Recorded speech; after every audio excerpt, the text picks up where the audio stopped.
Hi, so today we were talking this morning with some of my Belly Fire girls, and the topic of conversation came up about how we personally overcome our own challenges, our problems, and or some major adversity in our lives. And so we decided to share some stories of how we personally have done these things.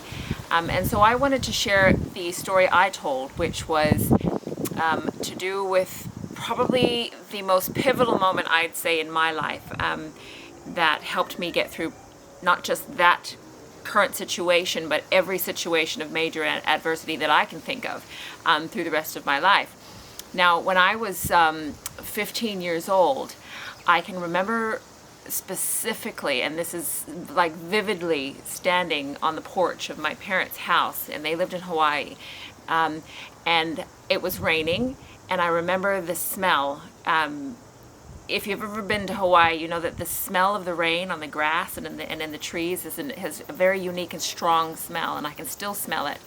I remember standing there because I was getting ready to go inside and tell my parents something that I had to say, and so I went in and I knocked, and I didn't knock on the door, but I opened the door and I went inside and I said, hello, here I am. And long story short, I was there to tell them that I was pregnant, 15 years old. And without getting into all the detail as to my parents' reaction and so on and so forth, how it transpired was they pretty much said, oh, well, dear, my parents are very pragmatic people. You made your bed, go and lay in it, right? So that's pretty much what I did, right? And then when I left, I remember again standing outside. This time I wasn't on the porch, but I was actually in the rain, in the grass, and the rain was pouring down on me, and I can vividly remember my hands I was like this, right? And my fists were clenched, and so much so to the point where my fingernails were digging into my palms, and I just remember kind of standing there thinking to myself, I'm gonna do this. I'm gonna do this. I'm gonna do this. And it was a pivotal moment. I didn't know it at the time, and I thought it was anger, but it wasn't anger. It was more to do with, it was more like determination, for lack of a better, I wish I had a better adjective, but it was kind of like this whole thought process of, I'm going to do this in spite of you. I'm going to prove everybody wrong. I'm going to do this because you say I can't. It was that kind of thinking for me.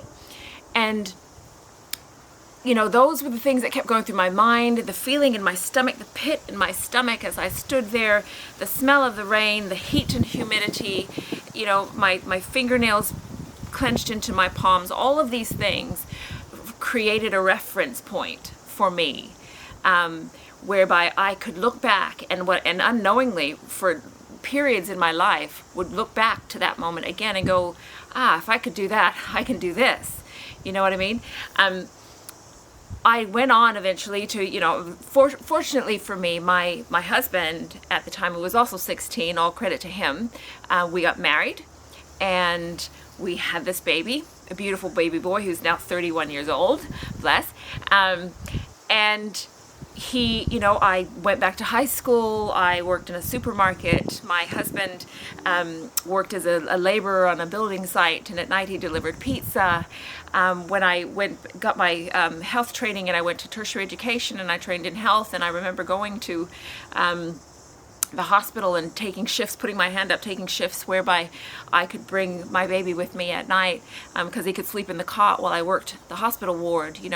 All of these things that we started to do simply because we had to do, if that makes sense. You do what you have to do. And so for me, it was that reference point about, I'm going to do it in spite of you. I'm going to prove to you I can do this. That's what kept me going. That was the reference point that I had. You do what you have to do.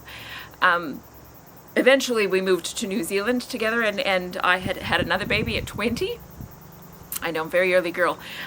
Anyway, two beautiful boys, and I remember going to university, and I was working at night. So in university, I had to go to university during the day, and I remember we had no family to watch the kids, and so I would have to bring, and I couldn't afford them, put them in daycare or creche, And so I would take them with me to uni, and one was in a baby capsule, and so I'd put him down, and the other one had coloring books and raisins and a lunchbox, and I'd sit him down on the floor in the lecture theater and just kind of say, shh, mommy's got to pay attention to this really important man, so again, you do what you have to do, and I got that degree, and then another one, and so on and so forth. But I think the point for me was more to do with the fact that every time I encountered something in my life, I always approached it that way. There was always the thinking in my head, which was, don't tell me I can't do something, rightly or wrongly. Now, everybody has their own reference point. I'm just sharing with you mine, but everybody has their own reference point.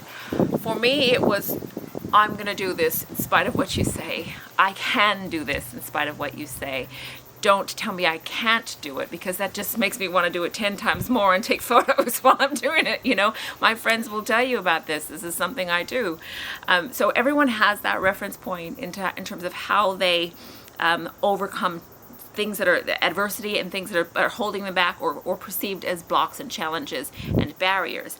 And I don't know if you remember back to, I spoke recently about the Pursuit of Happiness movie. He had that kind of drive as well about, I'm going to be this stockbroker. I'm going to work for that company, and I'm going to win, and I'm going to be the top stockbroker, and I'm going to make, I'm going to make it. I'm going to get out of this gutter that I was living in. Literally, he was living in. So, it's having that sole focus for you, and that reference point of what your body feels like, remembering what the thoughts that were going through your mind, so much to the point of the smell that you can smell, and the vivid physical, emotional, and mental reference points that you have that help you get past things when things get rough and tough. And so this is what's worked for me, and some of the women have shared some other stories which were fantastic. I'd love to hear if you've got any stories that you want to tell about things that you do, or ways that strategies that you put in place for yourself that help you get past things that are really, really difficult. Otherwise, I look forward to hearing from you later on. Have a great day.